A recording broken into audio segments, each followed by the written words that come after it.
Parce qu'il y en a qui disent non, le plus important c'est le cœur. Le plus important c'est le cœur. Dis à ton voisin, hein, on ne voit pas ton cœur. Dis voisin, ton cœur n'est pas sur ton visage. Dis voisin, il n'y a pas cœur sur perruque. Allons-y en Genèse chapitre 24, le verset 67. Genèse chapitre 24, le verset 67. Je lis la parole de Dieu. Isaac conduisit Rebecca dans la tente de Sarah. La Bible dit Isaac, parce qu'elle était belle, a conduit Rebecca dans la tente de Sarah, sa mère. Amen. Il prit Rebecca. Il a pris Rebecca. Qui devint sa femme. Elle est devenue sa femme. Et il l'aima. Et il aima Rebecca. Ainsi fut consolé Isaac.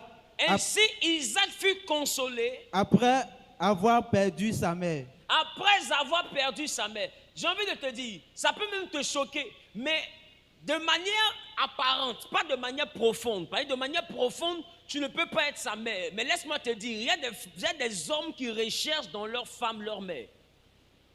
Yes. Je reprends. Parce que selon lui, sa mère est le prototype d'une femme de valeur.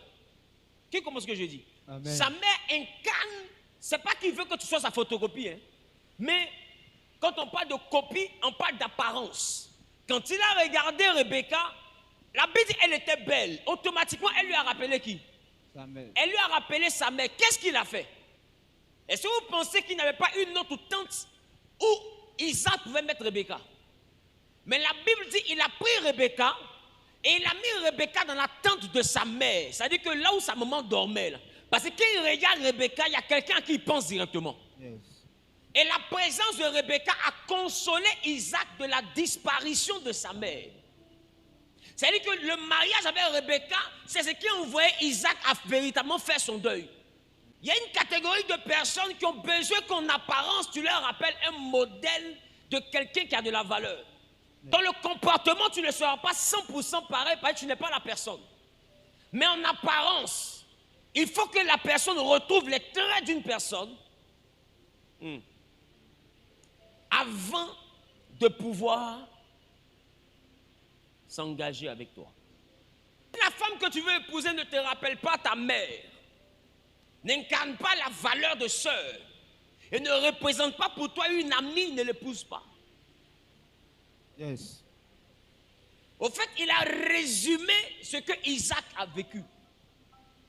Et il a résumé quelques points des 4 pliés. Donc le premier point étant l'apparence, directement l'apparence. L'apparence. Directement l'apparence. L'apparence. Et j'ai envie de te dire que l'apparence est le premier plié. Parce que quand on regarde une personne, c'est d'abord son apparence que nous voyons. Nous ne voyons pas son comportement. Nous ne voyons pas son caractère. Nous ne voyons pas ses défauts. Nous ne voyons pas forcément ses qualités. Nous voyons juste son aspect. Dans la dimension de l'apparence, c'est l'aspect qui doit convaincre. Dans la dimension de l'apparence, c'est l'aspect qui doit envoyer quelqu'un à désirer s'engager.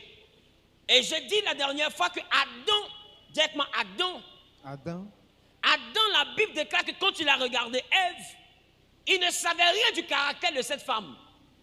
Il ne savait pas que cette femme allait devenir quelqu'un qui allait lui envoyer un fruit compliqué à manger. Amen. Plus tard, quand il découvre ça en elle, on lui dit, Adam, pourquoi tu mangeais? Qu'est-ce qu'il répond? Il dit, c'est la femme là. C'est-à-dire qu'en apparence, j'ai vu quelqu'un qui m'a plu, mais derrière, c'est elle qui m'a poussé à manger. Sinon, moi, j'étais ici là. Est-ce que j'ai mangé? Non. C'est quand elle est venue. Qu'est-ce qu'Adam est en train d'accuser? Est-ce qu'il accuse l'apparence? Il accuse quoi? Le comportement. Il est en train de dire, c'est son comportement qui m'a poussé. J'ai été influencé par son comportement. C'est elle qui m'a influencé. Sinon, de moi-même, je n'aurais jamais mangé ce fruit. Parce que tu sais qu'entre toi et moi, il y a une alliance. Tu sais que je te crains. Mais tu m'as mis avec quelqu'un qui a su me convaincre. Et j'en ai mangé. Et regarde ce que Dieu dit. Femme, pourquoi as-tu fait cela? Non, ce n'était pas une affaire d'apparence. C'était une affaire de caractère, de comportement, de vision, de convoitise, de regard, d'analyse. La Bible dit, elle a vu, mais elle a vu dans sa mentalité. C'est-à-dire que dans son mindset, manger le fruit, bien qu'allant contre la volonté de Dieu, était important pour atteindre un autre niveau.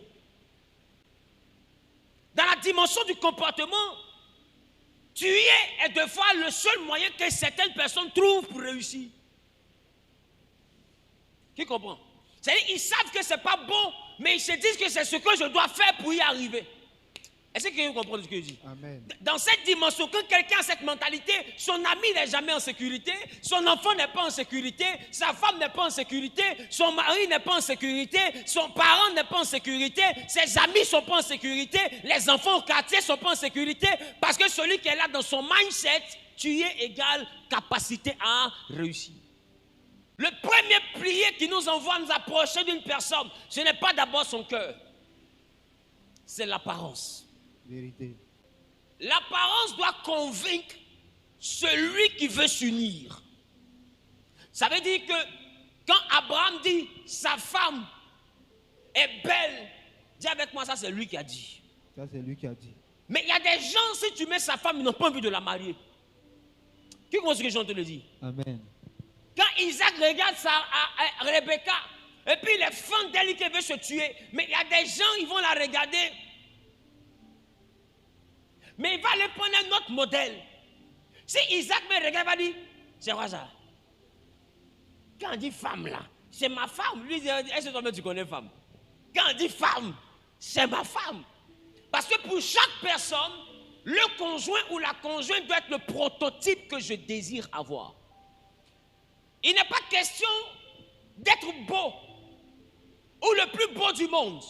Il est question d'être beau pour la personne qui te choisit. Amen. Pour la personne qui marche avec toi, il faut que cette personne-là, tu puisses représenter l'objet de ses convoitises. Quand la personne te regarde, elle doit être capable de te convoiter. Quelqu'un va dire non, la convoitise n'est pas de Dieu, c'est ça? Ah oui, tu ne convoiteras. Est-ce qu'il s'est arrêté là? Il dit tu ne convoiteras pas la femme de ton prochain. Ça veut dire que ton mari, tu dois le convoiter. Amen. Tant que c'est pour toi, tu dois convoiter. Mais c'est quoi convoiter? C'est regarder avec désir. C'est-à-dire que tu ne peux pas regarder femme de ton prochain, elle est en train de marcher, et puis tu imagines position. Regarde comment tu es sauvage. Et ils sont bizarres. La femme de quelqu'un en train de se promener, et toi tu imagines comment mamie, donc l'auto. Mais la Bible dit quand tu regardes ta femme, c'est ta femme seule tu as le droit de convoiter. Quand tu regardes ton homme, il faut imaginer tout dans ta tête, tu n'as pas encore péché. C'est pour toi. Et ce que tu imagines là, c'est répétition parce que après tu as dit chérie, je pensais un truc là, il faut que tu agisses dans ma vie. Amen. Fais quelque chose dans ma vie. Il va faire quelque chose. Il faut que la personne qui est en face de toi soit capable réellement de susciter en toi du désir. Parce que, écoute-moi bien, il y a un organe sur l'être humain qui n'est pas hypocrite. Cet organe-là ne réagit qu'au désir. Quand le désir n'est pas là, l'appétit dans cette dimension disparaît. Amen. C'est là que d'autres se retrouvent mariés et puis viennent à l'église. Non papa, mon mari ne me touche pas, ça fait 6 mois. Mon mari ne me touche pas, ça fait 7 mois. Mais est-ce que quand tu le regardes ou il te regarde, est-ce que tu suscites encore du désir? Il y en a qui vont dire non, Lazare à un moment donné dans le foyer ne se lève plus. Non, je ne sais pas, mon mari ne fonctionne plus. Qui t'a dit qu'il ne fonctionne plus? Est-ce que vous savez que même une atmosphère de querelle peut influencer la vie sexuelle? Est-ce que vous savez que même un mauvais souvenir en mémoire peut envoyer quelqu'un à ne plus te vouloir?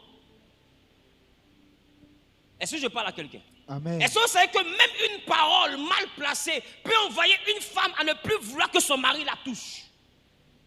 Parce que tu m'as traité de prostituée. Quand je réfléchis à ça, ça me fait tellement mal que quand tu me touches, même tu m'énerves. Qui commence ce que je suis en train de dire? Amen.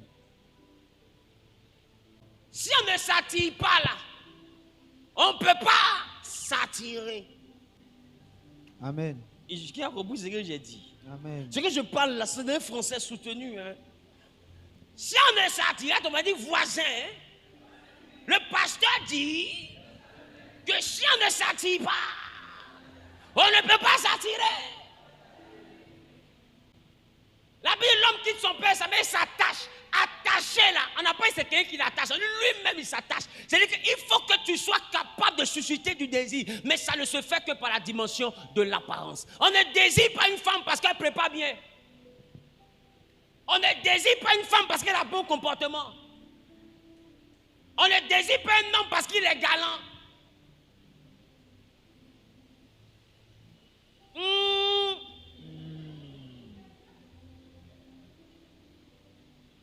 Ce qui suscite le désir, c'est l'ensemble de ce qu'on touche et de ce qu'on voit.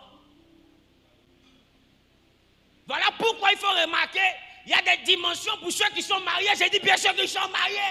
Amen. Il y a des dimensions où tu es assis en train de regarder la télévision, ton esprit n'est pas là-bas, mais il a une manière de te toucher qui fait que toi-même tu diminues la télévision et puis ton esprit s'en va là-bas.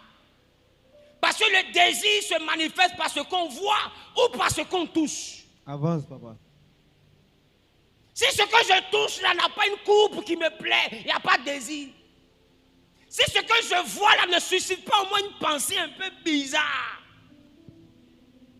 C'est pourquoi à chaque fois il faut te demander, est-ce que mon apparence, bien voir que cette personne aime mon caractère, aime ma compagnie, mais est-ce que mon apparence, et quand je parle d'apparence, je parle aussi même d'entretien corporel. Et là, je ne parle pas de ceux qui veulent aller au mariage, je parle d'apparence dans le mariage. Même l'entretien corporel est une dimension de l'apparence. Amen. La propreté corporelle. Yes. Chez les hommes, comme chez les femmes. Mais quand on parle de propriété, d'autres sont en train de dire, les femmes là.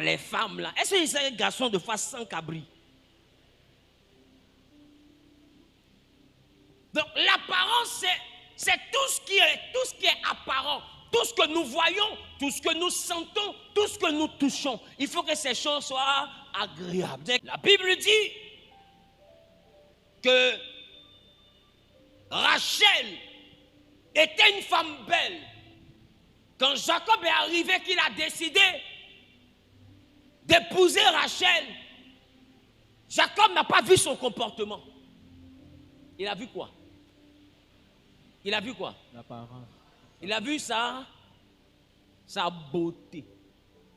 Il dit, qu'est-ce que je dois donner pour épouser celle-ci? On dit, comme tu n'as rien, tu vas travailler pour payer sa dot. Il dit, combien d'années? On dit 7 ans. Il dit, c'est rien.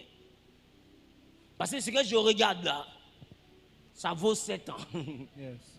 Vous savez que quand Jacob est au champ, ou bien quand Jacob est en train de poursuivre les moutons, quand il est fatigué, qu'il regarde Rachel, il y a de l'espoir pour moi. C'est-à-dire qu'il travaille avec le cœur et puis il compte les années. Amen.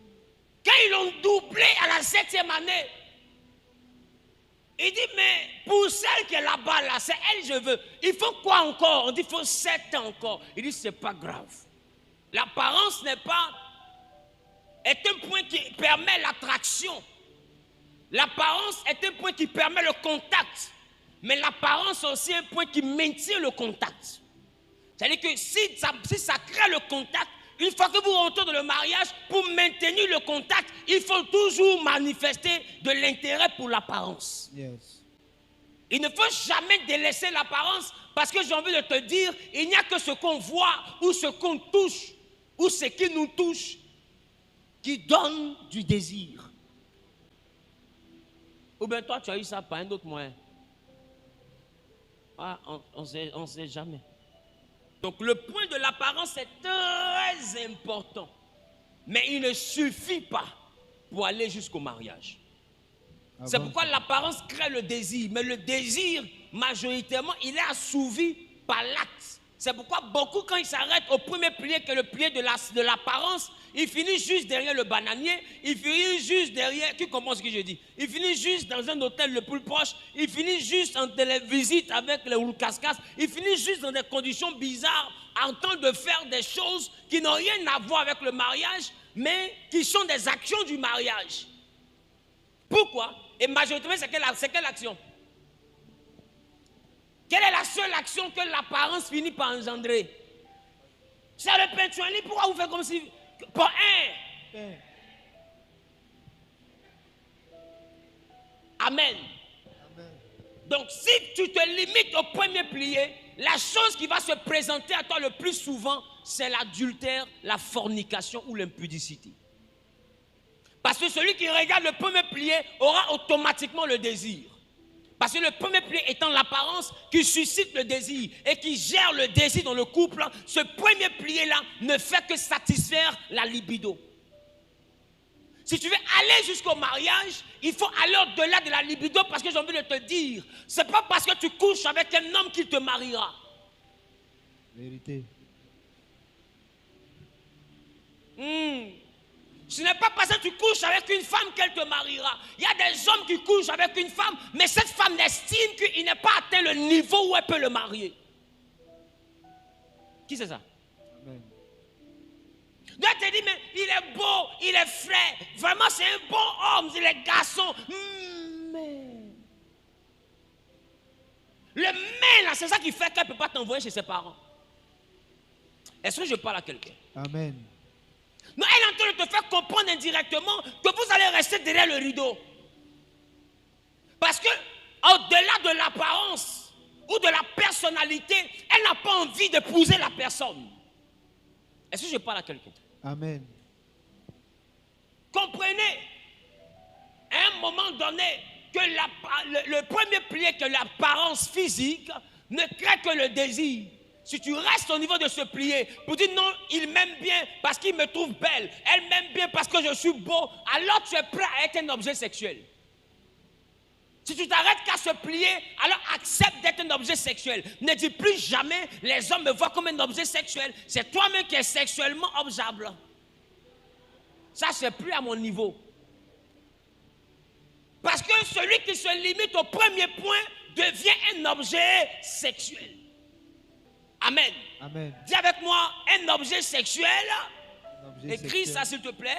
Un objet sexuel, c'est toute personne, homme ou femme, qui s'engage dans une relation parce qu'on le trouve beau ou belle.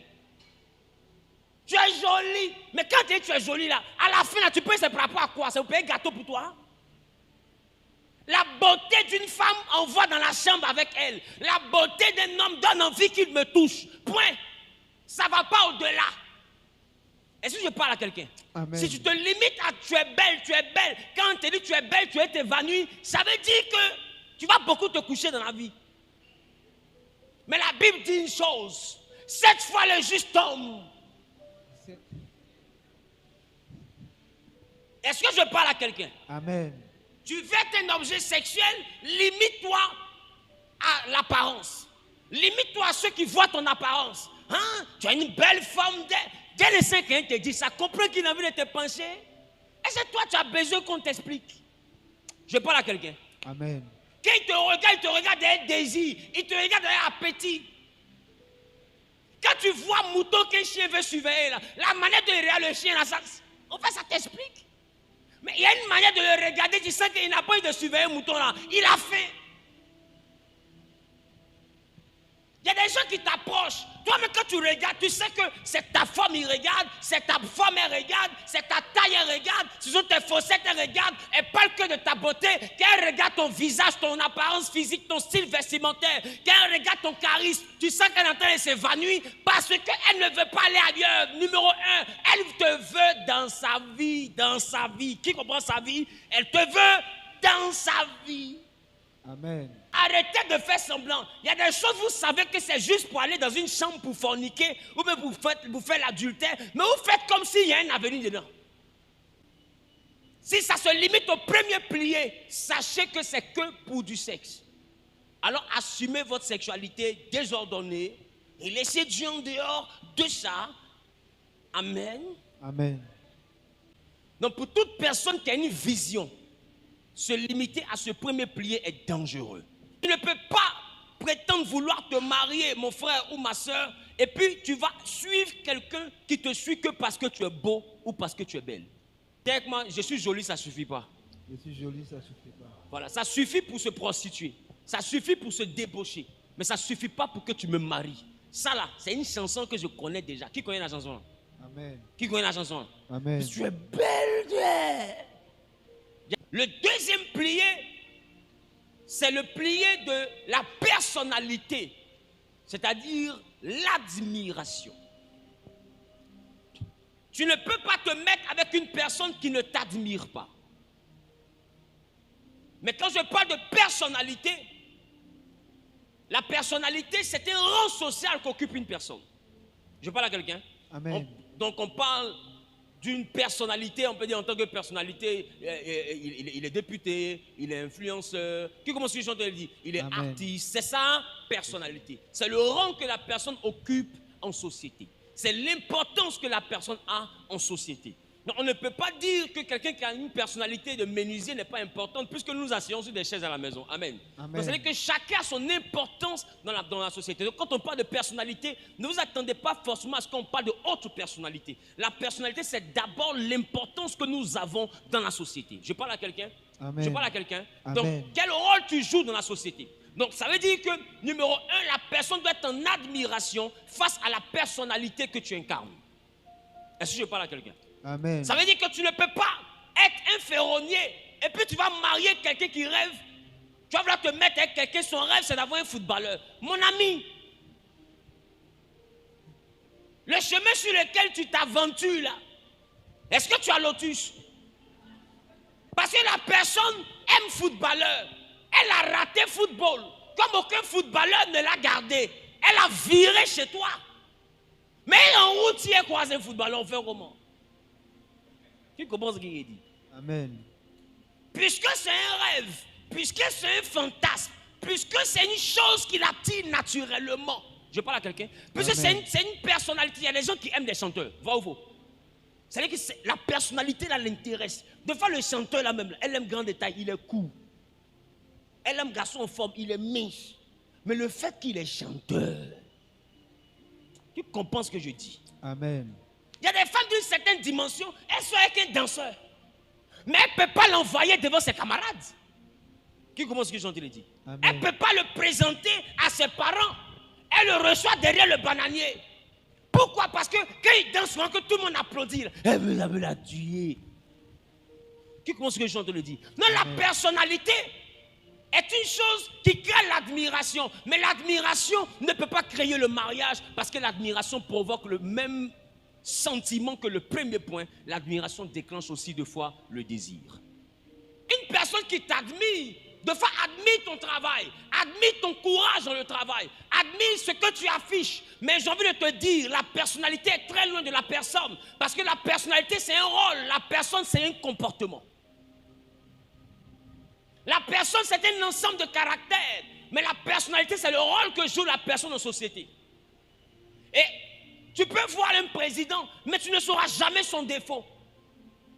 Parce que c'est la personne qu'il a épousée qui verra le défaut du président, mais toi, tu verras la personnalité présidentielle.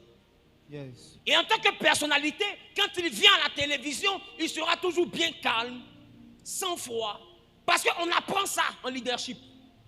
Qui pense que je te le dis? Amen. On apprend à une personnalité comment se tenir, comment parler, comment cacher ses sentiments et comment communiquer, comment faire une conférence de presse, quel mot il faut dire, quel mot il ne faut pas dire, même si tu es fâché, quelle attitude il ne faut pas avoir. Mais à la maison, il n'est pas, ces codes-là ne lui sont pas imposés à la maison. Yes. C'est imposé dans son travail. Mais à la maison, ces codes ne sont pas imposés. Donc à la maison, son comportement va sortir. Mais dehors, sa personnalité lui donne des restrictions. Donc tu le verras, tu vas dire, regarde comment c'est un homme calme. Il a géré la situation avec beaucoup de sang-froid. Tu es sûr que son sang était froid? C'est son travail qui demande ça. Il lui faut un certain niveau de maîtrise de soi pour pouvoir gérer une certaine pression, mais rattaché à son travail. Est-ce qu'il aura la même patience en tant que mari? C'est à cause de la personne là que la personnalité là n'a pas mari. Je reprends. C'est à cause de la personne là que la personnalité là n'a pas de femme. Sinon, normalement, quelqu'un qui est directeur, qui a sa voiture, sa maison, tout au complet, pourquoi depuis il n'a pas femme? Question. Non, non. Femme! Mais est-ce qu'au mètre carré, on ne trouve pas quelqu'un qui veut se marier? Maintenant, les gens qui sont au mètre carré là, pourquoi eux aussi ne trouvent pas mari? Sinon, la personne trouve quelqu'un pour cheminer. Mais c'est quelqu'un pour aller à la mairie, on ne trouve pas. Sinon, pour... Voilà. 1, 2, 3. Encore. C'est pas facile d'avoir un pasteur qui n'est pas concentré. Depuis, je ne fais que vous prévenir. Amen. Amen. C'est avec moi pour point là, on trouve. Pour aller au restaurant, on trouve. Pour aller, on trouve. Pour aller au cinéma, on trouve. C'est pour aller à la mairie là, tout le monde voit la mairie, mais vous dépassez vous. Vous repassez devant la mairie, vous repartez au théâtre. Vous repassez devant la mairie, vous partez au cinéma. Vous passez devant la mairie, vous partez à cinéma. Mais pourquoi on ne rentre pas? Il dit, je me prépare. Mais pourquoi rentrer ici là seulement toi tu te prépares? Ça fait 20 ans que tu te prépares. On a connu tous les endroits de la ville, sauf la mairie. Ne vous fiez pas aux personnalités. Parce que la personnalité de fois le produit d'un travail, mais pour atteindre un poste en société. Mais c'est différent de la personne avec qui tu vas vivre. Amen. Mais tu as besoin d'avoir de l'admiration pour son travail. Si tu es avec un footballeur, il ne faut pas détester le football pour dire, toi je t'aime, en réalité moi-même, je n'ai jamais voulu être avec un footballeur. C'est que tu méprises ce qu'il fait. Tu ne peux pas avoir du mépris pour ce que ton mari fait ou pour ce que ta femme fait, numéro 1. Deuxième point de la personnalité que je n'ai pas traité le dimanche, tu ne peux pas ne pas t'adapter aux aléas de sa personnalité et vouloir l'épouser. Ça veut dire quoi? Ça veut dire que tu ne peux pas vouloir marier un chef d'État et puis aspirer à ce qu'il soit toujours là pour aller au KFC et toi, pour aller au manège et toi, pour aller... Comment ces gens te disent? Allez au glacier, tu n'as pas le temps pour moi. Il aura peut-être temps pour toi par rapport à quoi? Le pays chauffe. Qui comprend ce que je dis? Il y a des postes qu'on occupe, on n'a pas le temps. Tu veux un mari qui a le temps? Qui veut un mari qui a le temps? Parce que je ne sais pas. Vous priez pour une chose et vous souhaitez son contraire en même temps. Je veux quelqu'un qui est grand. Mais quelqu'un qui est grand, tu es sûr qu'il a le temps tous les jours pour voir tes mèches. Avance, papa. Grandir, c'est facile. Mais rester en haut, tu penses que c'est simple. Tu connais le stress de la hauteur. Toi, tu es là, non, il n'a pas le temps. Non, il est toujours parti. Non, et pour ça, tu le trompes. Pourquoi? Parce que tu te dis que ton mari n'est jamais là pour toi. Parce que tu n'as pas épousé sa personnalité. Faites attention. La femme, c'est celle qu'on envoie à la mairie. Mais l'épouse, c'est celle qui s'adapte à notre vie. Vérité. Si tu as marié quelqu'un qui ne devient pas une épouse, derrière toi, elle va te tromper, le boutiquier. Mais une épouse, elle épouse ta vision. Elle fait partie intégrante de ta vie. Ta vie lui plaît. De toute façon, ayant 2 avions, je suis configuré pour l'attendre. Parce que quand il est en 2 avions, je prends le temps où il n'est pas là pour éduquer les enfants. Je prends le temps où il n'est pas là pour surveiller les entreprises. Je prends le temps où il n'est pas là pour veiller sur ses affaires. Je ne prends pas ce temps pour voir qui va caresser ma joue. C'est une épouse qui pense comme ça. Mais une femme, elle va dire, je manque d'affection. Je ne le vois plus. Il est toujours parti. C'est quel mariage ça? Déjà assis dans la maison, il n'y a pas mari. Jésus marié comme si Jésus célibataire, oh ma copine. Jésus dans prison dorée. Toi au moins ta prison, il y a hors dedans. Jésus dans prison dorée. Est-ce qu'il y en a qui sont en prison en bois? Toi au moins ta prison, il y a hors. Tu peux vendre une pépite pour aller payer biscuit. Il y en a mais ils sont en prison et puis il n'y a rien dedans.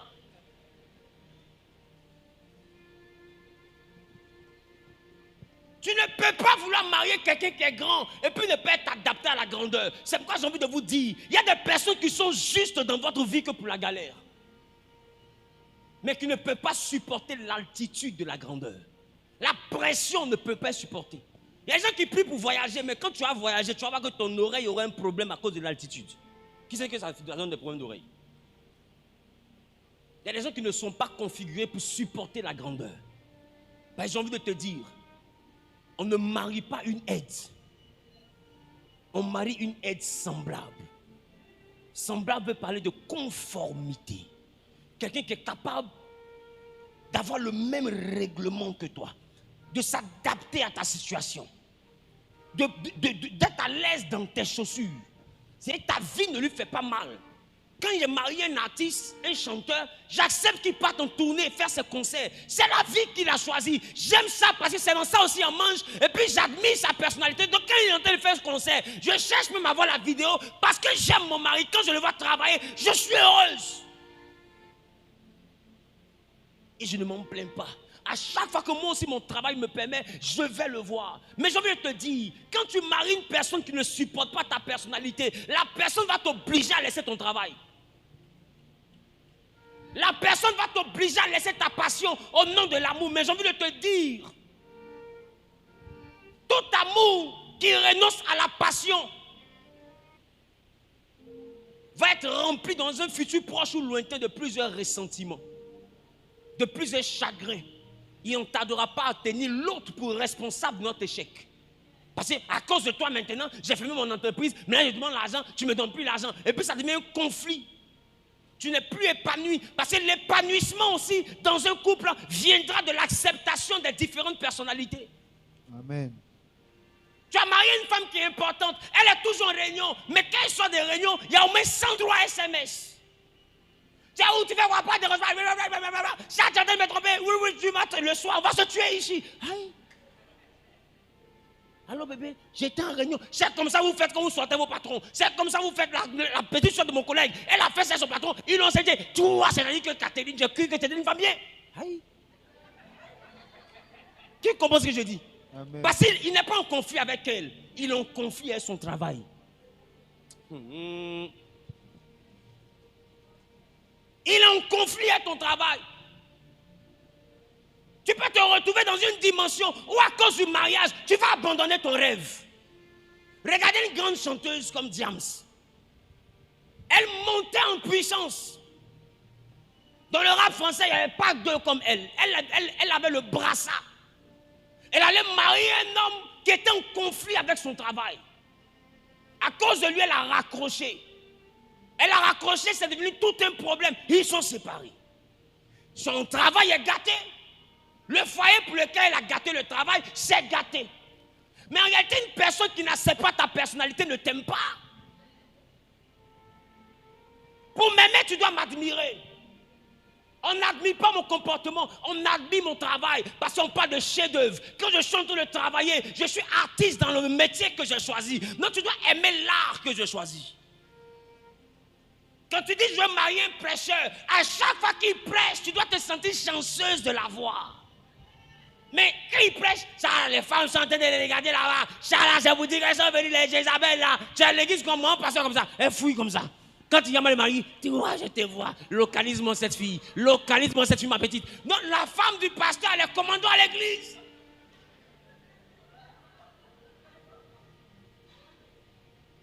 Maintenant, ma question. Tu as vu qu'à l'église où il y a plus d'hommes que de femmes, si ce n'est pas à bas,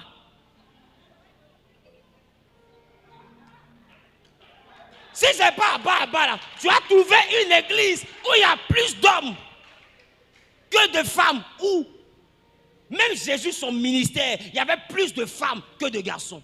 Je t'explique, ils étaient 12 disciples. Mais la Bible dit qu'on a compté 5000 hommes.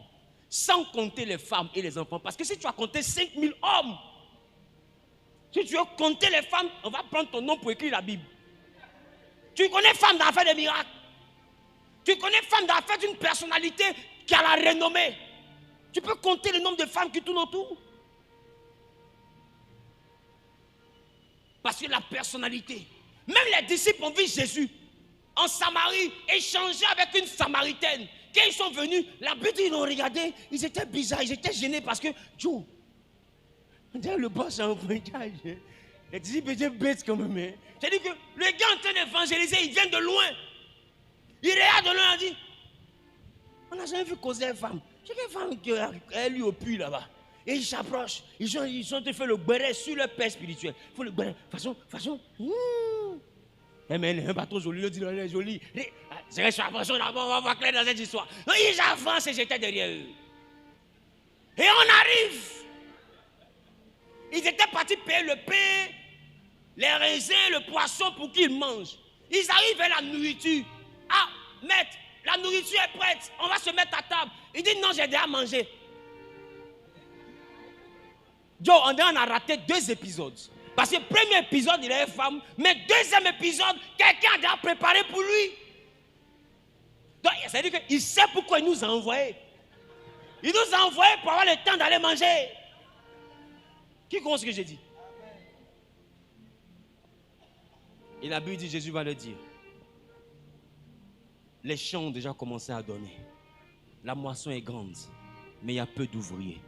Pendant qu'il leur parlait, toute la Samarie est en train de venir après la femme qui était partie à peine. C'est là qu'ils vont comprendre ce que Jésus est en train de dire. Des fois, tu peux lapider ton mari ou ta femme dans l'exercice de ses fonctions.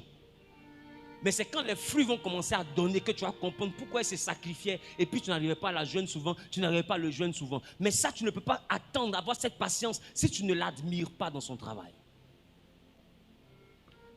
Parce que c'est difficile d'avoir un travail qui est un travail de pression, tout en vivant dans un foyer qui est un foyer de pression.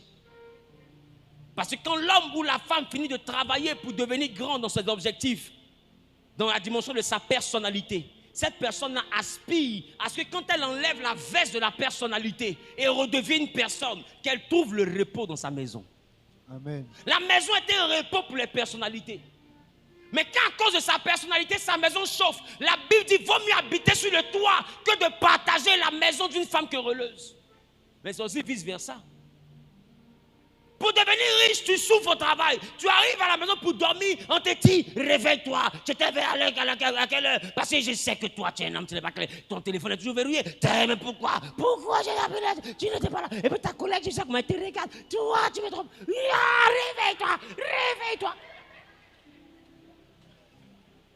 Et puis, de toute façon, je pars, tu ne dis rien. Ça veut dire que tu sais que ce que je dis est vrai.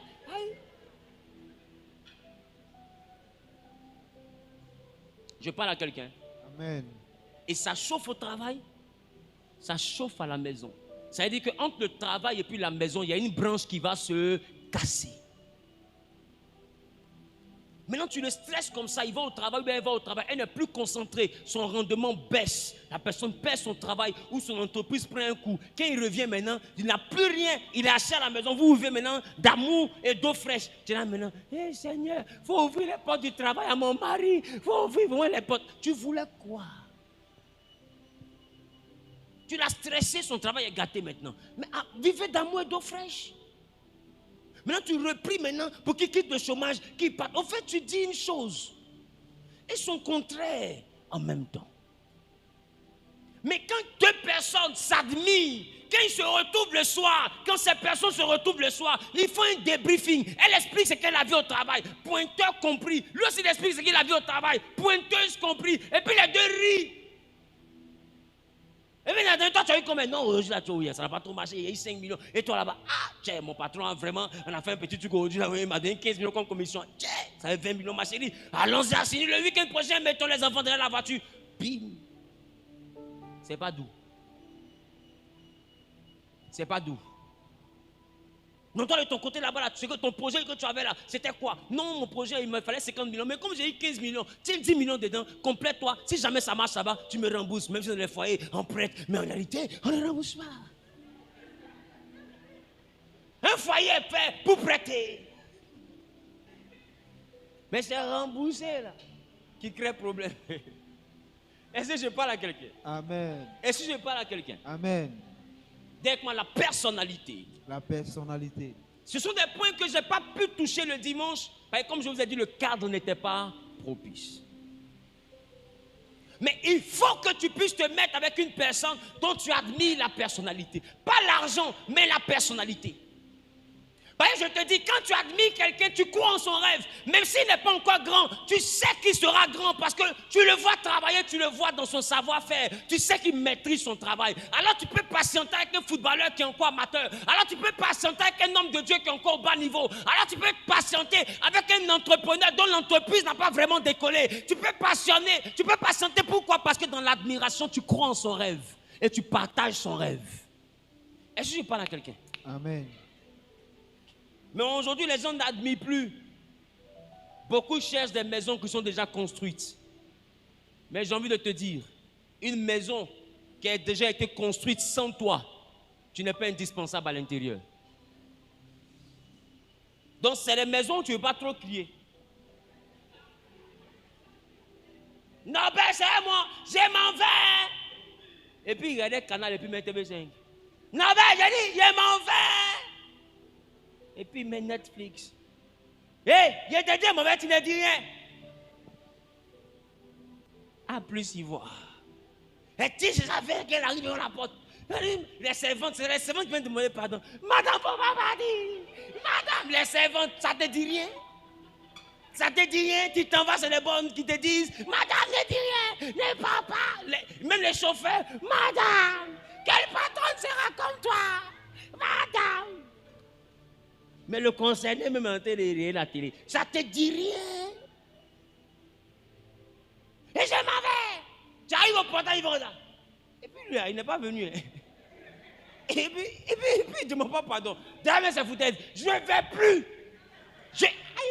Mais ma chérie, tu as dit tu vas there, tu as acheté tes tables, tu as acheté tes danses. Est-ce que tu es une petite fille? Va. Parce que cette maison-là, tu n'as contribué à rien à l'intérieur. Tu n'es pas indispensable. Ta présence dans la maison égale à l'absence. C'est pourquoi j'ai envie de te dire, si tu es dans un foyer où tu ne peux pas contribuer, il faut avoir peur pour ta place. Et quand je parle de contribution, je ne parle pas forcément de finances. Il faut que ta présence envoie l'équilibre. Alors ton absence va créer le déséquilibre. Et quand une personne n'est pas équilibrée, elle recherche son équilibre. Alors qu'elle va sentir le vide, il ira te chercher ou elle ira te chercher. Mais quand son équilibre n'est pas fonction de toi, bien au contraire, dans sa vie, tu es égal à dépense, tu es égal à palabre, tu es égal à pleurs, tu es égal à colère, tu es égal à assiette qui s'envole. Si tu es parti, mon ami, en fait, ma copine, je l'appelle, il est parti. Est-ce qu'on sait qu'il y a des gens, son mari et sa femme s'en va. Est-ce que le plat va durer 2 jours, mais les 2 jours là, façon elle vit, elle se recharge. Mais qui va revenir, ça a chauffé encore. Je parle à quelqu'un. Amen. Parce que ton absence fait que la personne souffre. C'est un peu comme si on faisait palabre et puis quand tu parti, il peut respirer. Il respire parce qu'il va venir dans une semaine. Qui veut comme ça? On est prêt, on peut recommencer mon ami. J'ai respiré. Ça, c'est pas un couple. Est-ce que je parle à quelqu'un? Je vous assure, il y a des personnes qui vivent dans ça. Il y a des personnes qui meurent de ça. On ne marie pas une personnalité. On admire la personnalité, mais on s'attend à marier la personne. Je parle à quelqu'un. Amen. Je parle à quelqu'un. Amen.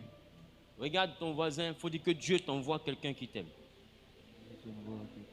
Que Dieu envoie quelqu'un qui t'admire. Que Dieu t'envoie quelqu'un qui t'admire. Ça veut dire que si tu es étudiant, que tu veux te marier avec quelqu'un, il ne faut pas qu'elle puisse admirer ceux qui ont des grosses voitures. Il faut que d'abord qu'elle puisse admirer l'étudiant que tu es. Ton courage, ta capacité à travailler, à étudier, les notes que tu as, la capacité à prouver que tu as de l'intelligence, tu as du savoir, tu arrives à passer tes notes, à valider tes années. Et regarde, c'est que lui là, il a un avenir. Parce que même dans les études, il excelle. Je l'aime pour ça. Et puis vous allez construire le futur ensemble. Mais si tu es étudiant, que tu sens que la personne admire et recherche quelqu'un qui peut tout lui donner, tu rentres dans ça, tu t'en vas souffrir. Tu t'en vas stresser. Et je te dis, à cause de ça, là, tu ne vas plus étudier. Yes. Et non seulement tu seras avec une personne que tu n'auras pas, parce qu'elle veut des gens qui ont des voitures que tu n'as pas. Et le stress de la relation va te faire négliger les études qui constituent toute ta vie. Non, tu risques de perdre sur les deux tableaux. Un boss va t'arracher la femme et à cause de la femme, tu auras 0 à l'école. Ça fait 2-0. C'est pourquoi il y a des gens, il y a des gourmets, ils ne s'en remettent pas. Parce que le gourmet a cassé au moins, ça fait 4-0. Est-ce que je parle à quelqu'un? Son gourmet a détruit le travail, détruit ses opportunités, détruit sa santé, il a eu tension. Et puis, quand il pense à la fille en même temps, il transpire. Parce que c'est 3-0. Qui comprend ce que je dis? Il faut t'arranger à partir d'aujourd'hui pour que si quelqu'un décide de partir de ta vie, ça soit 0-0. C'est pourquoi la Bible dit, ne réveillez pas l'amour avant qu'il ne veuille. Car l'amour est fort comme la mort. Je t'assure, l'amour ne t'a jamais surpris, c'est toi qui le déclenches. L'amour ne surprend pas, c'est nous qui déclenchons l'amour. Quand je vais arriver au niveau de l'amitié, tu comprendras pourquoi je le dis. C'est nous qui déclenchons l'amour. C'est pourquoi je vous dis dans cette église, ne tombez pas amoureux. Amen. Restez amoureux debout. L'amour sans la raison est la folie. Amen. Il faut rester raisonnable même quand tu aimes. Parce que l'amour qui te fait perdre la raison est un envoûtement. Parce que quand tu aimes quelqu'un, tu dois être capable de définir pourquoi tu l'aimes. Je l'aime parce que, il est soigné. Je l'aime parce qu'il est intelligent. Je l'aime parce qu'il a du courage. Je l'aime parce qu'il a des aptitudes. Il est patient, il est compréhensif. Tu peux décrire. Et les gens, je lui dis, pourquoi tu m'aimes? Je ne sais pas pourquoi tu m'aimes. Parce qu'en réalité, on ne peut pas définir l'amour. Ça me touche. Mais quelqu'un qui ne sait pas pourquoi il est avec toi, il ne saura pas pourquoi il te quitte. Qui comprend ce que je dis? Mais là après, je ne sais pas pourquoi il m'a quitté. Mais est-ce qu'il savait pourquoi il était là? Lui-même, il ne sait pas. Il a des sentiments mitigés que lui-même n'arrive pas à définir. Quelqu'un a dit, tout ce qui se conçoit bien s'énonce clairement et les mots pour le dire viennent aisément. Quelqu'un qui n'arrive même pas à donner les mots à ce qu'il ressent, comment il peut t'aimer? Il ne sait même pas pourquoi. Quand quelqu'un t'aime, il doit être la meilleure personne à pouvoir te définir. Quand quelqu'un t'aime, il doit être la meilleure personne à définir tes qualités, même à énumérer tes défauts. Ce qu'il attend que tu changes là, il connaît ça. Parce que c'est quelqu'un qui prend le temps de t'étudier, de t'apprécier, de t'observer, de t'admirer, de te contempler dans le détail, dans le fond et non dans la forme. Est-ce que je parle à quelqu'un? Amen. Parce que laisse-moi te dire, quand tu rentres dans l'union, à un moment donné, la forme ne dit plus rien. C'est le fond qu'on regarde. Qui comprend ce que je dis? Amen. Ta forme ne va plus l'émouvoir. Ta beauté physique, à un moment donné, ne va plus émouvoir la femme là. C'est le fond maintenant qui va maintenir le foyer. C'est pourquoi le troisième point, c'est le plié de l'appréciation. Parle du comportement. Quelqu'un dit avec moi le comportement. Le comportement. Ah, je n'ai pas entendu. Le comportement. Nous avons prévu finir à 20h30. Donc nous avons 38 minutes. Je vais parler du comportement.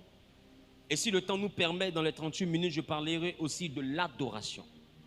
Mais permettez que je parle du comportement. Quelqu'un dit avec moi le comportement. Le comportement. Ah, je n'ai pas compris. Le comportement. Ah, je n'ai pas compris. Le comportement. Donc, en matière de comportement, dis avec moi, le comportement, c'est l'acceptation de l'autre. Dis avec moi, le comportement, c'est l'acceptation de l'autre. Le comportement, c'est l'acceptation de l'autre. Pas de la personnalité, c'est-à-dire la fonction, mais l'acceptation de la personne. Donc, on ne marie pas un directeur. On marie un homme. C'est pourquoi j'ai dit un jour ici, personne ne peut marier un prophète. On ne marie pas un prophète. On marie un homme. Parce que le prophète, c'est la personnalité. Et c'est une personnalité très mitigée. Elle a déjà son propriétaire. Son propriétaire, c'est le Seigneur. Le prophète ne peut pas t'appartenir. Il ne peut pas prophétiser pour toi. Donc, il ne faut pas chercher à marier quelqu'un parce qu'il est prophète. Ben, j'ai envie de te dire, ce n'est pas le prophète que tu dormiras avec l'homme. Parce que le prophète, c'est un homme de Dieu. Tu ne dormiras pas avec de Dieu. Tu dormiras avec un homme. Qui comprend ce que j'ai dit? Amen. Son côté de Dieu, là, ça l'atteint lorsqu'il manifeste son prophétique. Quand le prophétique se déclenche, on complète à l'homme que tu as marié de Dieu. Et là, il devient l'homme de Dieu. Non, tu peux trouver l'homme de Dieu en train de dire des choses que lui-même il ne fait pas. Avance, papa. Parce que j'ai envie de te dire, l'homme de Dieu, la servante de Dieu n'est pas une personne parfaite, mais c'est une personne dont le message est parfait. Et beaucoup idéalisent les hommes de Dieu, les servants de Dieu, à cause de la qualité de leur message. Parce qu'on se dit, s'il arrive à prêcher comme ça, ou s'il arrive à prêcher comme ça, c'est que c'est un homme bien. Écoute-moi, il prêche par la sagesse du Saint-Esprit, qui est une sagesse qui donne des mots tellement justes et parfaits, tellement bien placés, tellement conçus, tellement bien prédéfinis dans l'esprit, parce que le Saint-Esprit qui l'inspire ne peut pas se tromper. Mais le Saint-Esprit, ce n'est pas lui. Le Saint-Esprit est en lui et l'utilise au moment où le prophète ou son ministère se manifeste.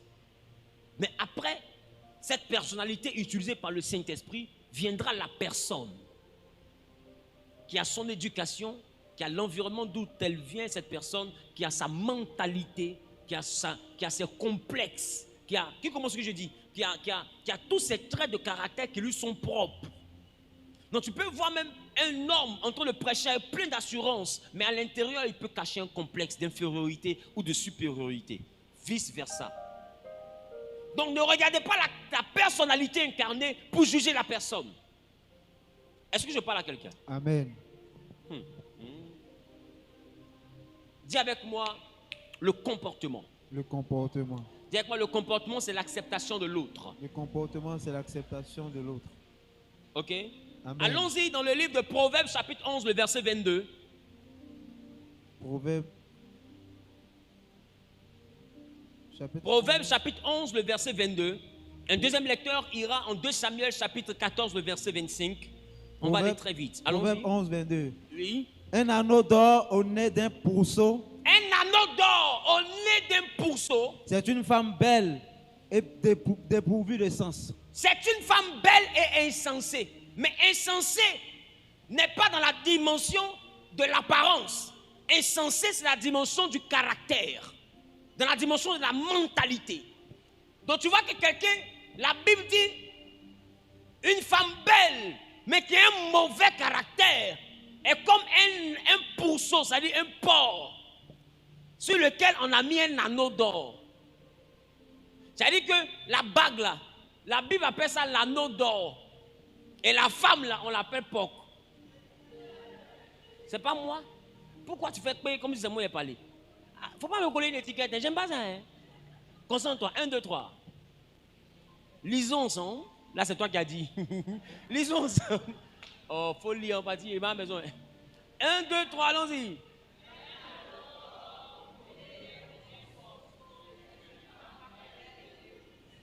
On dit c'est une femme. C'est-à-dire que la femme est identifiée ici au pourceau. Amen. Amen. La femme est identifiée ici au pourceau. Et une femme dépourvue de sens. Ça parle également du caractère de celle-ci. Et une femme belle, ça parle maintenant de l'apparence de celle-ci. Donc vous voyez que les éléments sont bien dissociés.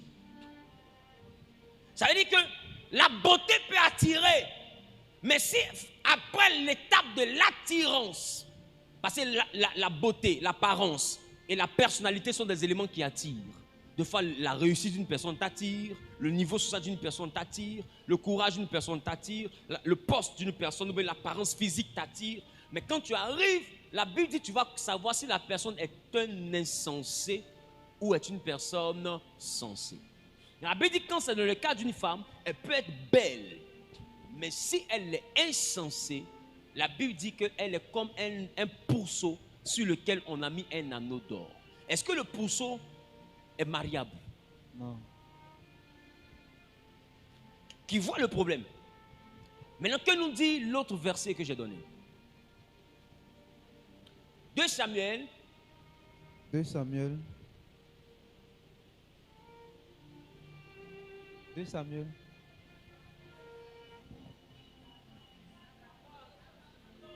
Samuel 14, verset 5. Verset 25. 2 Samuel 14, verset 25. Il n'y avait pas un homme dans tout Israël. La Bible dit il n'y avait pas un homme dans tout Israël aussi renommé qu'Absalom. Pour sa bonté. Pour sa beauté. Depuis la plante du pied. On dit depuis son pied. Jusqu'au sommet. Attends. C'est-à-dire que même son pied est plus joli que tous les pieds des Israélites. Absalom, c'est quelqu'un. C'est que quand il marche, toi même ta femme le regarde et puis toi aussi tu le regardes. Tu comprends ce que j'ai dit? Et puis personne ne se fâche entre vous deux. Vous deux êtes d'accord que c'est garçon qui marche. Il est beau, d'une beauté choquante. La Bible dit depuis la plante de ses pieds jusqu'au sommet de sa tête. C'est-à-dire que sa taille est belle, sa forme est belle, son nez est beau, ses yeux sont beaux, il a jolie bouche, il lève pulpeuse, pulpeuse. Oh Dieu qui est ici. Il a tablette de chocolat, il est bien dessiné, il est ceci, c'est le genre. Dis-moi c'est mon genre. Mais là, est-ce que c'est le genre de ton genre? Question. Parce que ton genre a aussi un genre. Bon bref. La Bible dit Absalom était renommé pour ça. Beauté. La Bible, depuis la plante de ses pieds jusqu'au sommet de la tête, il n'y avait point en lui de défaut.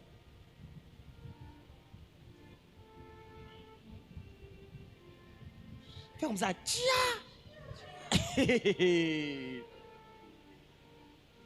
Bon, imagine Absalom.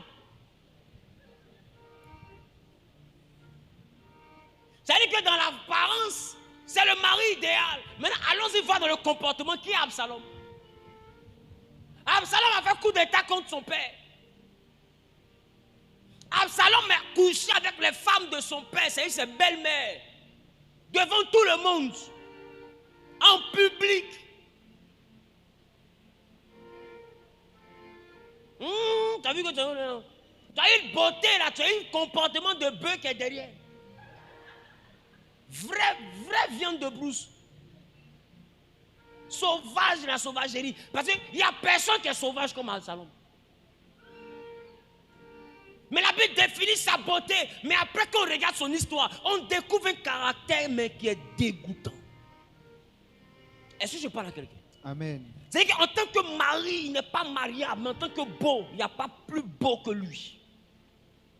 Non, imaginez-vous un peu la réalité d'un couple où Absalom est le mari. C'est que quand il marche, tout le monde dit la femme elle a de la chance d'elle. Mais quand on t'explique son histoire, quand on t'explique son comportement, son attitude, tout le monde a pitié de dire Yako, ma chérie, on va jeûner pour toi. Sois forte. Et puis quand vous laissez, on dit joli garçon, vraiment, il n'y a rien. Joli garçon, il va souffrir comme ça. Ah, ben, joli garçon. Tiens. Est-ce que je parle à quelqu'un? Amen. Directement le comportement. Le comportement. Le gars, il est beau, la fille, elle est belle, mais c'est Zéna la guerrière, et puis Conan le barbare. Il n'a aucune éducation, aucun savoir-faire. Il n'est pas attentif, il n'est pas compréhensif, il n'est pas patient, il n'est pas attentionné, il n'est rien de tout ça. Juste un barbare. Il voit du mal partout. Il est brutal. Irrespectueux. C'est-à-dire, il t'insulte jusqu'à il insulte ce qu'on n'insulte pas. Il t'insulte en l'absence comme en présence de témoins. C'est-à-dire que tellement tu le connais, il ne faut pas en te rendre visite parce que ça peut se déclencher à n'importe quel moment. Et comme tu n'as pas envie de te taper une honte historique, tu connais ton élément, lui te dit, tu me connais, non? Effectivement, je te connais. Qui comprend ce que je dis? Amen. Mais en apparence, c'est un bon monsieur cadre. Devant, il est juriste et puis il frappe. Oh, il connaît la loi, il a étudié la loi. Mais il te frappe, il te dit, il a te frappé, ça va pas aller quelque part. Payez-moi, merci, juge. Aïe. Si tu es juge, c'est toi, tu dois savoir qu'on ne frappe pas. Est-ce que je parle à quelqu'un? Amen. Il y a des gens qui frappent et puis qui présentent, c'est en tant que personne, ils te frappent, et puis il te présente sa personnalité pour t'influencer. Pour te dire que ma personne te frappe et ma personnalité va faire que ça va pas aller quelque part. Donc tu vois que tu es confronté à une personnalité qui t'a plu, mais qu'une personne qui te menace et qui te dit qu'avec sa personnalité, ça n'ira nulle part. Et toi, tu t'assois quand tu calcules, là, effectivement, ça n'ira nulle part. Est-ce que je parle à quelqu'un? Amen. Au début, c'était Doudou, la femme là. Elle est toute puissante. Maintenant, dans toute puissante là, tu as aimé la personnalité. Tu es rentré dedans. Maintenant, tu dis, je ne vais pas te voir avec quelqu'un. Même quand tu causes avec quelqu'un, ah bon? Chérie, dis-moi pardon, j'ai vu commencer. Ben, tu sais que mon ami, son coup de fil peut gâter ton travail. Je parle à quelqu'un. Il y a des femmes qui ont de la force. Hein? Son coup de fil peut gâter ton travail.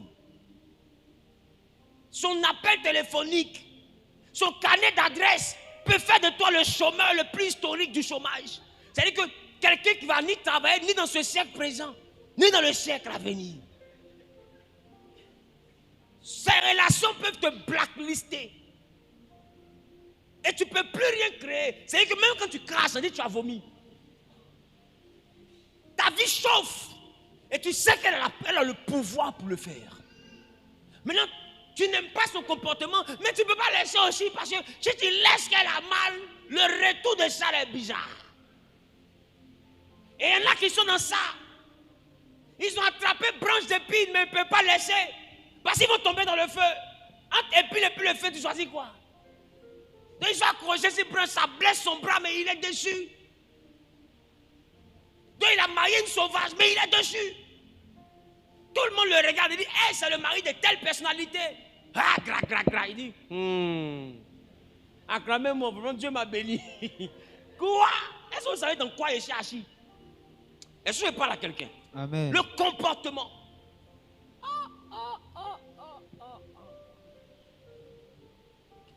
C'est le comportement qui transforme le paradis des fiançailles, des breakages, du moment où il te draguait, où il t'envoyait les fleurs. C'est le comportement qui transforme ce jardin d'Éden-là en enfer. Jusqu'au moment où des gens qui sont jurés s'aimer pour la vie n'est pas encore finie. On vit encore, hein? Puis dit, qui est? Il regrette de l'avoir connu. Je parle à quelqu'un. Amen. D'autres même vont jusqu'à détester les enfants qu'il a eu avec cette femme. Même les enfants qu'elle a eu avec cet homme. À un moment donné, qu'elle regarde les enfants, elle voit la photo de papa. Qui c'est que ça arrive? Je vous dis la vérité, je suis pasteur, j'écoute les gens, ils savent de quoi je parle. J'ai connu une dame qui est venue chez moi pour parler. Elle dit, papa, je ne sais pas, à cause du monsieur, quand je regarde les enfants, j'ai un sentiment, je dis, ce n'est pas normal, il faut prier pour la délivrance. Parce que c'est le père qui est comme ça. Mais ils ne peuvent pas hériter de la sauvagerie de leur père. Parce que ton sang coule aussi à l'intérieur. Ce n'est pas que son sang. Il y a aussi ton sang. Donc si tu leur fais du mal à cause du père, tu te fais du mal à toi-même. Et tu blesses des innocents. Donc je sais de quoi je parle. Il y a des gens qui sont blessés mais à cause du comportement. Dis quoi, le comportement c'est l'acceptation de l'autre. Le comportement c'est l'acceptation. Est-ce qu'on peut m'afficher la première image s'il vous plaît?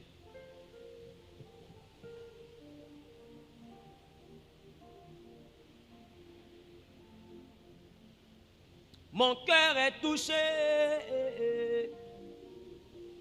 Mon cœur est touché. Oh, oh.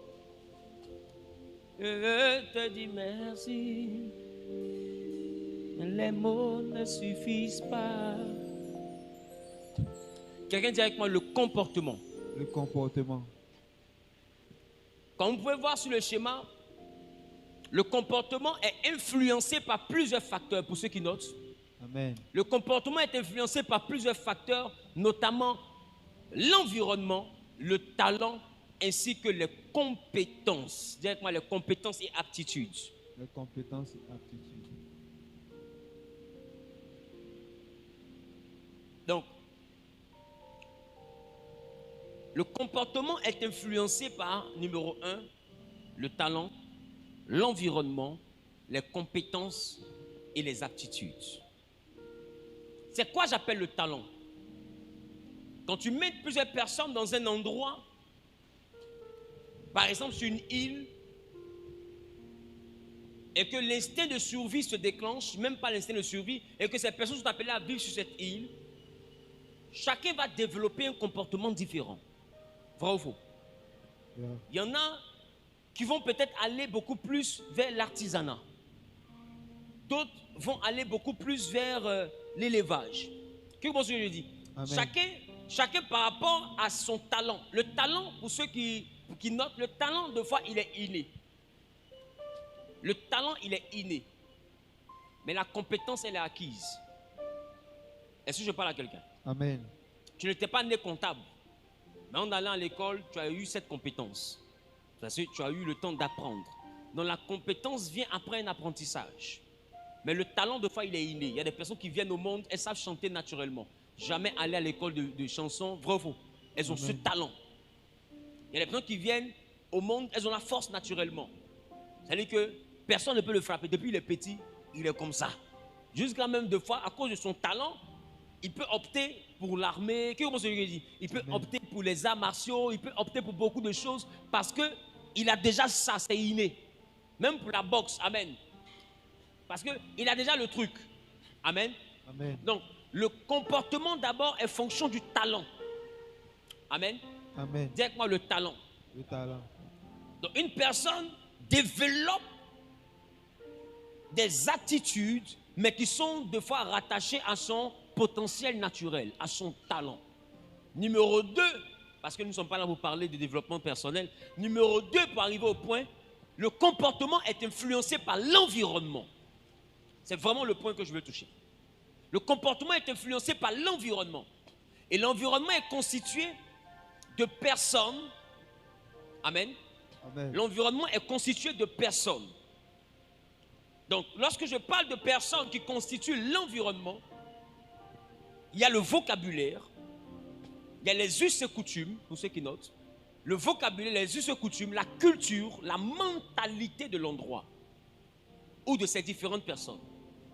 Alors, vous allez comprendre qu'une fille peut être de bonne famille, comme les filles de Lot, de très bonne famille, des filles pieuses, avec un père qui a connu le Dieu d'Abraham, parce qu'il a participé aussi à ce grand pèlerinage avec Abraham, son oncle. Donc, il connaît le Dieu d'Abraham. C'est pourquoi à Sodome et Gomorrhe, en présence de leur père, quand il était conscient, ces jeunes filles sont restées vierges. Comment rester vierge dans un endroit tel que Sodome, si on n'a pas un père de valeur? Comment rester vierge dans un endroit où même les visiteurs sont sodomisés, si on n'a pas un père de valeur? La Bible dit aussi longtemps que Lot était lucide, ses filles étaient vierges. Mais la Bible dit l'environnement. Selon que je lis, je constate que l'environnement avait dété sur ces jeunes filles. Malgré que leur père avait conservé leur virginité, mais l'environnement les avait influencées négativement. À telle enseigne que quand Sodome va être détruit, la Bible dit Dieu pensait qu'il s'était débarrassé du problème. Parce que c'est ce que je constate aussi avec la Bible. Dieu s'était débarrassé du problème, sauf que la mentalité Sodome était dans les filles de Lot. Yes. Elles étaient vierges, mais avec la mentalité Sodome. C'est que l'environnement avait dété sur ces jeunes filles. Donc, quand elles sortent, elles arrivent à l'extérieur de Sodome. Sodome est détruit. C'est que quelqu'un peut déménager.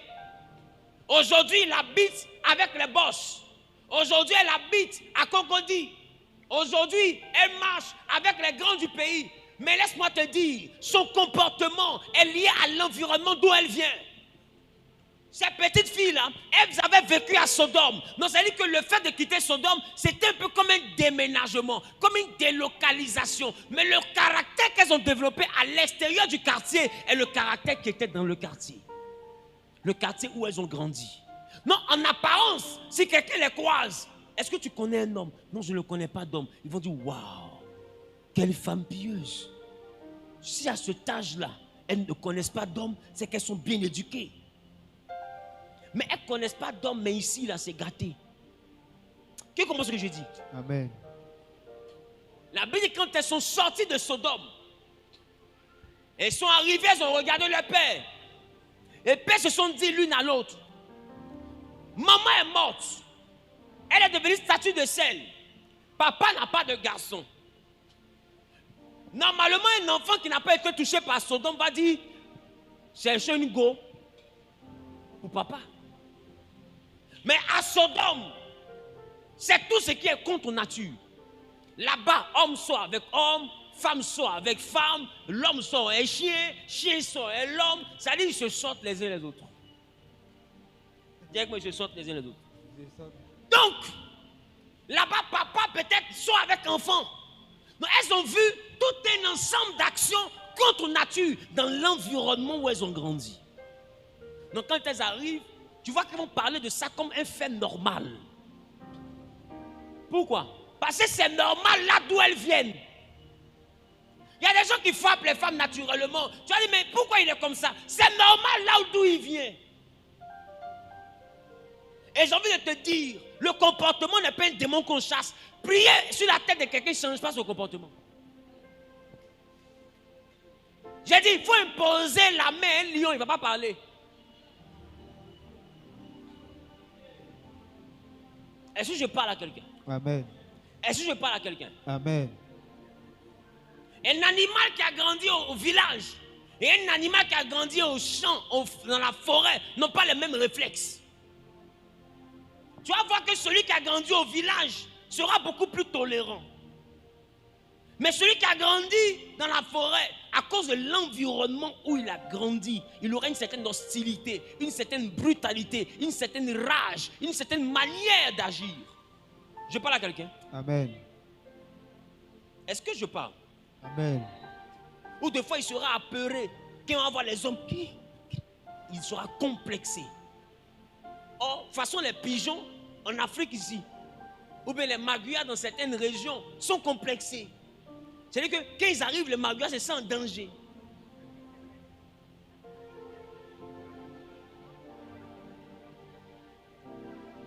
Ou bien quand ils s'approchent, le pigeon se sent en danger. Donc quand il voit l'homme, il a le réflexe de fuir. Mais il y a des villes où tu as parti, où tu t'assois, tu ne fais pas attention, pigeon vient se coucher, te poser sur ta tête. Ben, ils s'en foutent de toi. Qui comprend ce que je dis? Amen.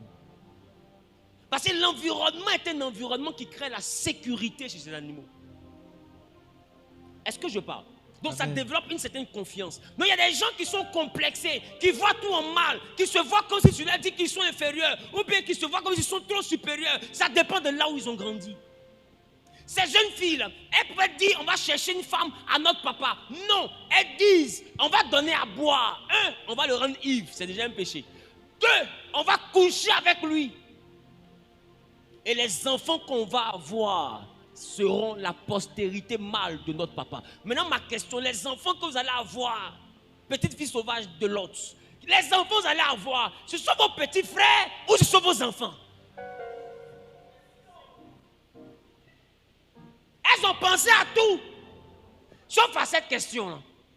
Bon, celui qui va naître là, c'est mon petit frère ou bien c'est mon enfant? Je l'appelle comment et lui m'appelle comment? Parce qu'avec le père, c'est mon enfant, mais avec le père, c'est mon petit frère. En tant que mère, c'est mon enfant, mais avec le père, c'est mon petit frère. On fait comment? Et voilà comment elles ont mis au monde 2 garçons, Ben Amin et Moab. Et c'est Moab qui était l'ancêtre de Ruth la Moabite. Et Dieu va dire que jusqu'à la 10e génération à Moïse et jusqu'à perpétuité, que Moab ne soit pas, ni Ben Amin ne soit pas retrouvé dans l'assemblée de Dieu. Mais qu'est-ce qui envoyait cette mentalité? C'était Sodome. Il y a des personnes qui n'arrivent pas à être avec un seul homme. Tu as dit non, elle a un point de sirène des eaux, ou bien il a un point de sirène des eaux. Ce n'est pas une affaire de sirène des eaux. L'environnement, il vient d'où? Il vient d'où? Des fois, la fille, elle a grandi dans un quartier, il n'y a pas de principe. À 12 ans, elle a déjà des gars. Mais à 12 ans, on ne pense pas au mariage. Donc, elle n'a jamais pensé mariage. Elle ne connaît pas la loyauté. Il ne connaît pas la loyauté. Il ne connaît pas la fidélité. La Bible dit en proverbe, beaucoup d'hommes proclament leur bonté. Mais un homme fidèle, qui le trouvera? Va où? Donc c'est une fille qui est bien. Mais elle est généreuse. le monsieur là, il est bien, mais il vient d'où? Dis avec moi l'environnement. L'environnement. Il marche avec qui? Qui sont ses amis? Au lycée, quelles sont les habitudes qu'il a eues? Au quartier, quels sont les réflexes qu'il a eus? Il y a des gens qui sont voleurs, mais ça dépend aussi de l'environnement où il est quitté. Est-ce que je parle à quelqu'un? Amen. Est-ce que je parle à quelqu'un? Amen. Un homme sans principe, il faut savoir que l'environnement développe ou l'environnement entrave. C'est pourquoi ici, vous allez voir, en violet, je crois, il y a environnement, et vous voyez qu'au milieu, il y a comportement, et entre environnement et comportement a une flèche qui parle d'influence qui va jusqu'à environnement. Yes. C'est-à-dire que le comportement est influencé par l'environnement. Lorsque tu vis dans un certain environnement, cet environnement-là va déteindre sur ton comportement. Ne pense pas que c'est pas pour rien que les gens vont chercher à habiter dans des quartiers d'une certaine mentalité. Il y a des quartiers qui te donnent une mentalité. Tu vas dire non, je suis resté chrétien, mais écoute-moi bien, une situation va se présenter où le comportement de ce quartier va refaire surface. Elles étaient vierges, mais quand l'opportunité s'est présentée, elles ont fonctionné comme les habitants de Sodome. Est-ce que je parle à quelqu'un? Non, tu peux garder certains principes jusqu'à une limite. Et le comportement de l'environnement duquel tu sors va t'influencer. Donc numéro 1, le comportement est influencé par l'environnement. Mais l'environnement maintenant va stimuler ou va entraver les compétences. C'est-à-dire qu'il y a des environnements où tu as un certain talent, tu as une certaine aptitude. Mais quand tu arrives dans cet environnement, tellement ils sont configurés pour ne pas t'encourager, ça peut freiner une certaine compétence. Il y a des gens qui abandonnent leurs rêves parce que là où ils étaient, personne ne les a encouragés. Tout le monde se moquait. Est-ce que je parle à quelqu'un? Amen. Donc il y a des complexes qui viennent de l'environnement à cause des moqueries, des frustrations, des blessures, des humiliations. Donc d'autres sortent de l'environnement avec des complexes. D'autres sortent des environnements pour ceux qui écrivent, 1 avec le complexe, 2 avec la rivalité. C'est-à-dire ils sont en compétition. C'est-à-dire c'est les gens qui voient compétition partout. C'est-à-dire les compétitions depuis l'environnement. Il arrive qu'il est en compétition avec sa femme. Elle est en compétition avec son mari. Je ne sais pas si quelqu'un comprend. Amen. D'autres ont développé dans l'environnement l'individualité. Donc il n'arrive pas à vivre en couple. Il est habitué à être en single. Non, il est avec elle, mais elle sent qu'il fonce sans elle. Elle avec lui, mais il sent que sa femme développe sans lui. Des fois, il a mal parce qu'il n'arrive pas à comprendre comment on est femme, mari et femme, mais on ne fait rien ensemble. Cette individualité-là vient d'où? On est chrétien, apprenons donc dans les paroles. On va se mettre ensemble, mais dans les actions, chacun fait de son côté. Mais les actions sont gérées par l'environnement. La mentalité acquise. Qui comprend ce que je suis en train de dire? Amen. Les schémas auxquels on a été exposé dans l'éducation, exposé dans le milieu où on a grandi. Qu'est-ce qu'on a eu l'habitude de voir? Ça définira ce que nous allons faire. C'est pourquoi dans la dimension de l'amour, ne regarde pas ce que quelqu'un dit, regarde ce qu'il fait. Ben, c'est ce qu'il va faire là, qui va justifier, qui va appuyer, ou bien qui va rejeter ce qu'il est en train de dire. Est-ce que je parle à quelqu'un? Amen. Donc tu remarqueras un homme qui est en conflit avec sa propre personnalité. C'est un conflit de personnalité. C'est-à-dire qu'il a des paroles douces, mais après il a des réactions barbares. Et après il redevient doux. Tu sens qu'il est quitté d'un environnement de sauvage. Il est arrivé dans un environnement de personnes éduquées. Donc il fait l'effort de devenir éduqué. Donc il y a des moments où l'éducation du nouvel environnement vient. À un moment donné, la personnalité de l'ancien environnement fait surface. Donc il redevient sauvage comme avant. Papa frappait maman. Donc d'autres même ils grandissent dans les familles où on dit une femme on la corrige. Une femme on la dresse. Quand je parle, tu te tais. Quand je parle, tu te tais. C'est bon. Est-ce que je parle à quelqu'un? Donc c'est un environnement de terreur. Donc quand les enfants grandissent, les femmes grandissent avec un complexe, des fois avec une rage, elles sont rebelles de nature. Pourquoi? Parce qu'elles ont vu la souffrance de maman. Non, elles grandissent dans un environnement où elles auraient voulu que quelqu'un gifle papa un matin pour qu'il tombe dans l'eau. Non, elle a cette rage. Parce que maman pleurait tous les jours. Non, une femme comme ça, qu'elle arrive dans un foyer, que le monsieur hausse le ton, elle voit son papa.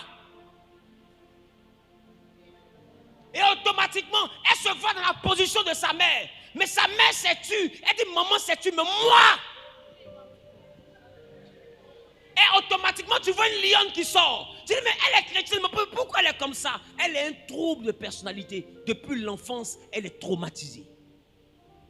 Donc son comportement que vous voyez là, c'est indépendant de sa volonté. Ce n'est pas sa nature, c'est ce que l'environnement lui a inculqué. Elle a un désir de vengeance inassouvi. Elle s'en veut de ne pas pouvoir avoir aidé maman. Et elle s'est jurée de ne jamais être une victime. Comme sa mère. Donc même si tu parles, elle n'est pas dans la logique de la soumission. Parce que pour elle, soumission c'est accepter qu'on se batte et que tu me frappes tous les jours. Donc elle se dit, si c'est sa soumission, je dois lutter pour avoir mon indépendance. Parce que je ne veux pas être esclave. Alors tu la vois, elle lance assiette. On va se tuer aujourd'hui. La belle famille la regarde comme ça, mais elle a quel problème? Il essaie juste de manifester une petite autorité de mari. Ça passe pas à moi. Hein. Allez, mais c'est ton mari, s'il parle, il faut te taire. Oh, il t'a pas tapé. Il a juste essayé de lever un peu la voix, mais elle se dit, c'est le commencement de ça. Ce modèle-là, je connais ça quelque part.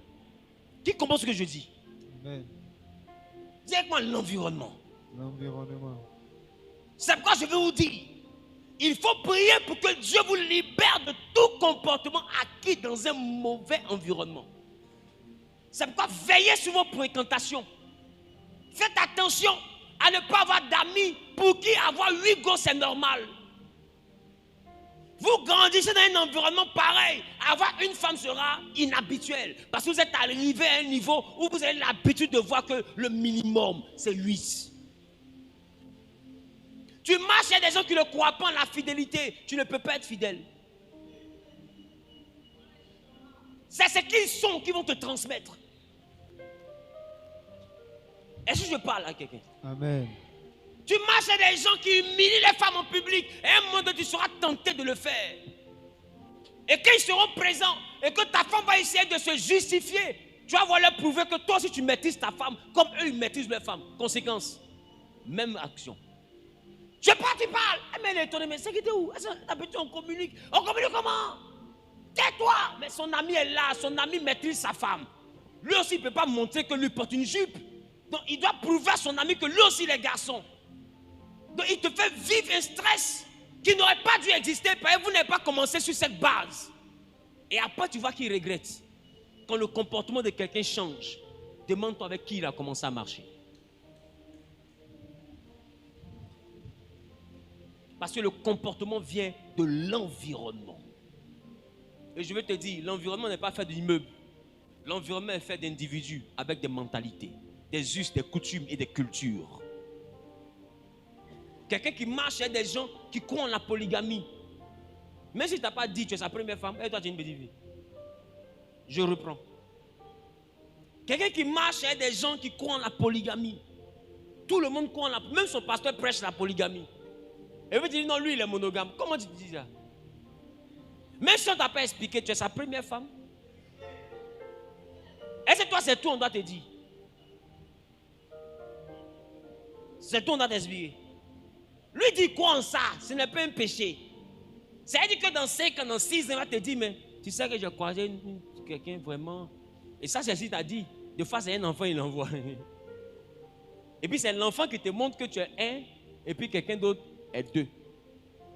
Maintenant, ma chérie, tu as déjà fait 3. Ce qui était à 9 heures et à 6 heures. Pour les moins chanceuses, c'est allé jusqu'à 8 heures. Oh, avant, c'était à 3 heures du matin. 3 heures du matin, là, il a fait quand c'est devenu 5 heures. Il a fait que c'est devenu 6 heures. Il a fait, j'ai dit 22 heures. Tu connais 22 heures, tu montres. Tu vas partir où? Voilà, vente là, tout à trace dessus comme ça, fia, des zèbres. Tu vas partir où? J'ai déjà gâté. Au pays de gâter, gâter est roi. Il a déjà enlevé la beauté dans ton corps. Maintenant, il vient puis il t'impose maintenant une Agar.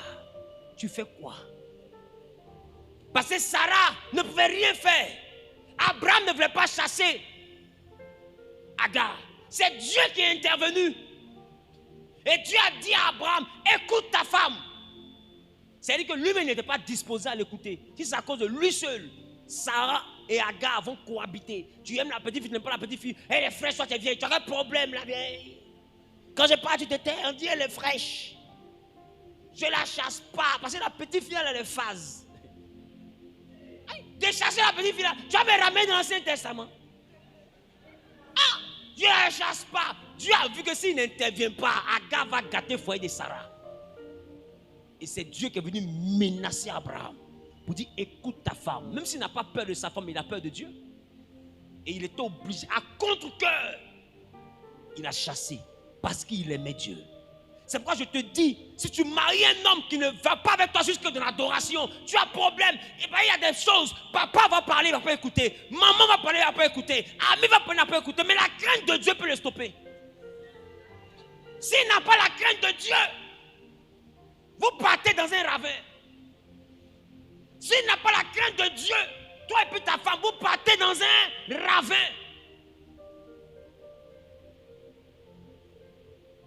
Le caractère. Est-ce que je parle à quelqu'un? Amen.